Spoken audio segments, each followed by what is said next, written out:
नमस्कार बंधुरा आमी संचिता संचितास एसेंस रेसिपिज यूट्यूब चैनेले आपनाके स्वागत। सकाल बेलाय जखन आमरा जलखाबार तैरी करी किंबा रात्रिबेला रुटिर साथे खाली मने हय कि तरकारी तैरी करब, तो एई रकम एकटा सहज समस्यार समाधान आपनार जोन्नो निये एसेछि। समस्याटा विशेष जटिल नय, खूब सहजे आपनिও तैरी करते पारबेन। चलुन आमरा देखिए दिচ্ছি। एखाने बेश कयेकटा रेसिपि आपनार साथे शेयर करब। आमरा एगुलोके कुद्री बोली। तो कुद्री छोटो छोटो पटलेर मतन देखते हय और एरकम ग्रीन एक भेजिटेबल। एटाके खोसा छाड़ाते लागे ना।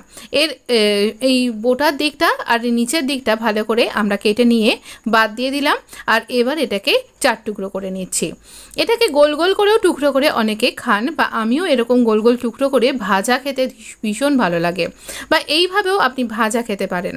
একদম তেলের মধ্যে দিয়ে দিলাম, দিয়ে দিচ্ছি একটুখানি কুচানো পেঁয়াজ। এই কুদ্রির সাথে এই তরকারিটা ভীষণ ভালো লাগে। রুটি বা পরোটার সাথে সুন্দর একটা জলখাবার বা চাপাটির সাথে সাইড ডিশ হিসাবে আপনি কিন্তু অনায়াসে সার্ভ করতে পারেন। এবার এই কুদ্রি খুব তাড়াতাড়ি রান্না হয়ে যায়, তাই জন্য সময়ও খুব কম লাগে।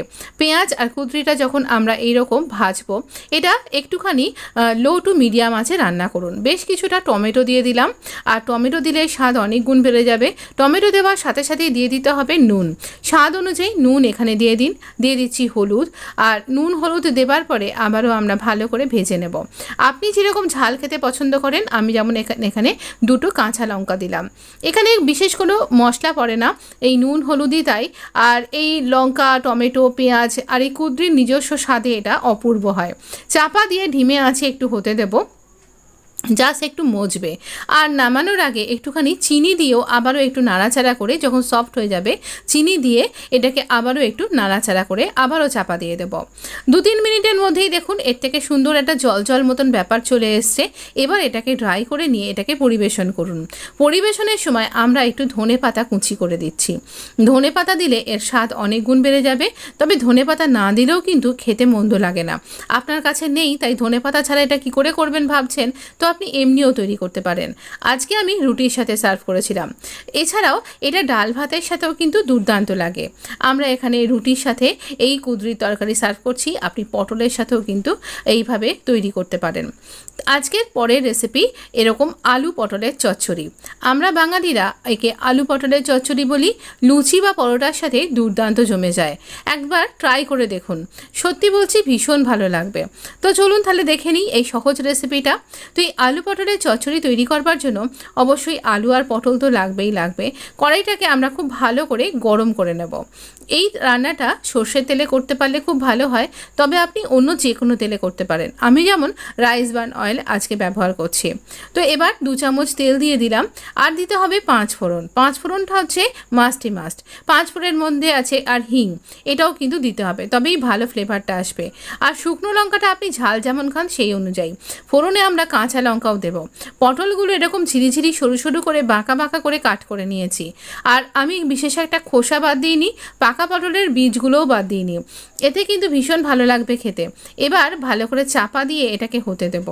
একটু যেই পটলটা নরম হয়ে যাবে, দেখুন এরকম সফট হয়ে গেছে, এর গায়ে একটু হালকা অন্য দাগ এসে গেছে। এবারে আমরা এই আলুগুলোকেও এই একই রকম করে ঝিরিঝিরি করে সরু সরু আলু ভাজার মতন করে কেটে নিয়েছি। এটা দিয়ে দেবার পরে দিয়ে দেব নুন আর হলুদ। নুন হলুদ দিয়ে আমরা এই তরকারিটাকে ভালো করে একটু নাড়াচাড়া করে নেব, একটুখানি কষিয়ে নেব বলতে পারেন। একটু ভাজা ভাজা হতে পারে, আলু পটলের ভাজিও বলতে পারেন একে। খুব ভালো লাগবে যদি আপনি এটা লুচির সাথে পরিবেশন করেন। যদিও আজকে আমি লুচি করিনি, সাধারণ পরোটা করেছি। একটু ব্যালেন্সের জন্য সামান্য একটুখানি চিনি দিলাম। এবার 1 কাপ জল দিয়ে দেব।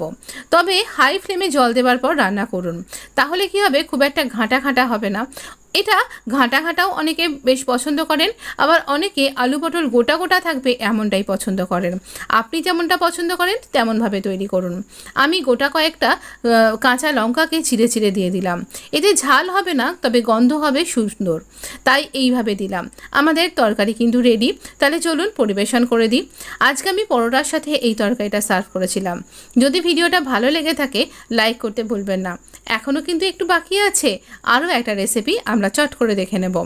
আমরা দৈনন্দিন জীবনে খুব ব্যস্ত থাকি, যখন সকালবেলায় আমাদের জলখাবার, লাঞ্চ মেনু সব কিছু তৈরি করতে হয়।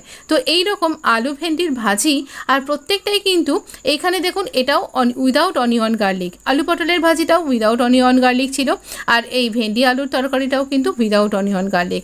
সহজেই তৈরি করতে পারবেন কিন্তু, আর বানানো খুব সহজ আর খুব তাড়াতাড়ি হয়ে যায়। 3টে তরকারি কিন্তু খুব তাড়াতাড়ি হয়ে যায়, মানে আপনি আটা মাখতে মাখতেই হয়ে যাবে। 2 চামচ তেল দিয়ে একটু 5 ফোড়ন, সাথে একটু ধনে ফোড়ন দিলাম। ধনের জন্য এর একটা আলাদা স্বাদ তৈরি হবে। আর দিয়ে দিচ্ছি কাঁচা লঙ্কা চিড়ে। এখানে আলুগুলোকেও একটু মোটা মোটা লম্বা লম্বা করে কাট করেছি। একটু হলুদ দিয়ে দিলাম, যাতে এই আলুটার মধ্যে একটা ভীষণ সুন্দর কালার চলে আসে। হলুদ দিলে কিন্তু কালো হয়ে যাবে এমনটা কিন্তু ভাববেন না। তো আমরা এবার আলুটা একটু নরম হয়ে গেলেই আমরা দিয়ে দেব ভেন্ডিটা। এই ভেন্ডি বা লেডিস ফিঙ্গার দেবার পরেই আমরা কিন্তু দিয়ে দেব নুন। হলুদ তো আমি দিয়েইছিলাম, আপনার যদি আর একটু দেওয়ার ইচ্ছা হয় বা মনে হয় তাহলে কিন্তু দিতে পারেন। তো নুন দিয়ে ভালো করে নাড়াচাড়া করে এটাকে হতে দেব। আপনি চাপা দিয়েও কিন্তু এটা তৈরি করতে পারেন, তাহলেও এই খাবারের পুষ্টিগুণ কিন্তু খুব ভালোভাবে বজায় থাকে। আর এটা ধিমে আঁচে রান্না করুন, ভালোভাবে এটা মজবে। আবার তাড়া থাকলে আপনাকে অবশ্যই তো ফ্লেমটা বাড়িয়েই নিতে হয়, তাই না? তো এইভাবে সামান্য একটু জল দিচ্ছি, খুব একটা বেশি জল দেবেন না। এখানেও আলু আর ভেন্ডিগুলো দেখুন একটু শক্ত শক্তই থাকবে, মানে ভেন্ডিটা গলে ঘ্যাঁট হয়ে যাবে এমন নয়, আলুটা গলে যাবে অথচ ঠিক ঘ্যাঁট ঘ্যাঁট হবে এমনটা না, তবেই কিন্তু খেতে ভালো লাগবে। আমি এভাবে সার্ভ করে দিচ্ছি। ভিডিও ভালো লাগলে লাইক শেয়ার সাবস্ক্রাইব প্লিজ।